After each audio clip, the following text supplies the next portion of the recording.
Most of it's true. I was at Walsh College in Canton, Ohio, and they hadn't had a winning season in the first 20 years of existence of school, and I took the job because that was the only job I could get.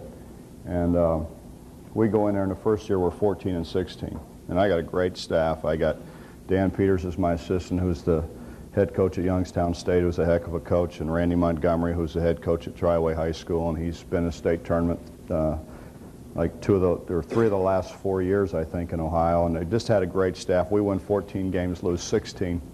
So I decided it probably wasn't my staff, it was probably the players.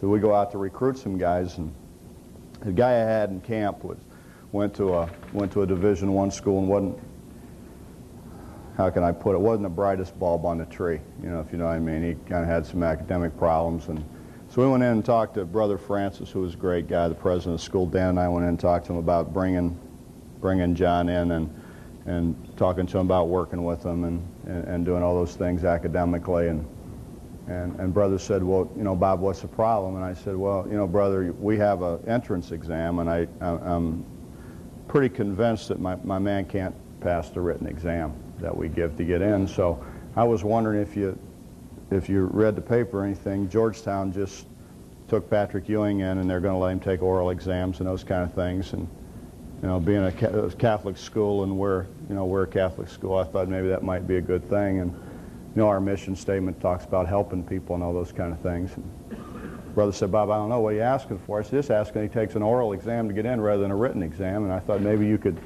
as the president, you could give him the exam. He said, well, let me think about that. And most of you who've seen me coach know I have a great deal of patience. I went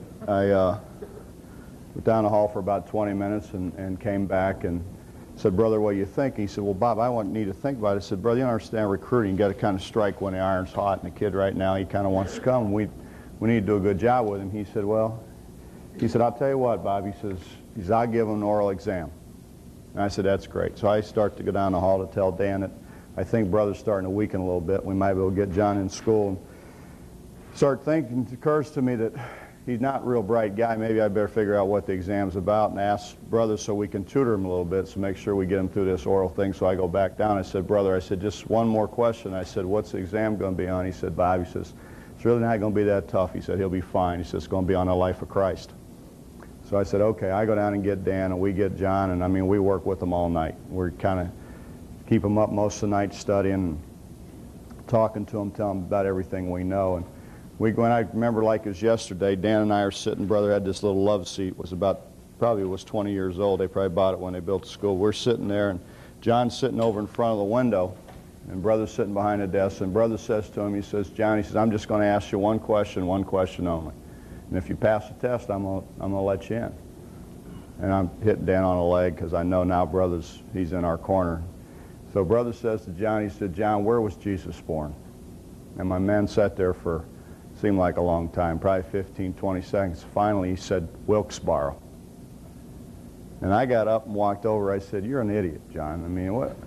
And Dan gets up and runs over to Brother and starts telling Brother that the kid's really nervous, and we kept him up all night, so he's not thinking real straight. Everybody knows where Jesus was born.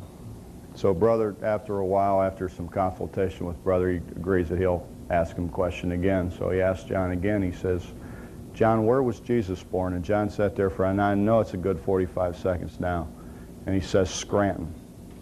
So I got up and said, you're an idiot. Everybody knows Jesus was born in Bethlehem. He said, Coach, I knew it was in western Pennsylvania somewhere, but I couldn't remember the name of that little town to save my life.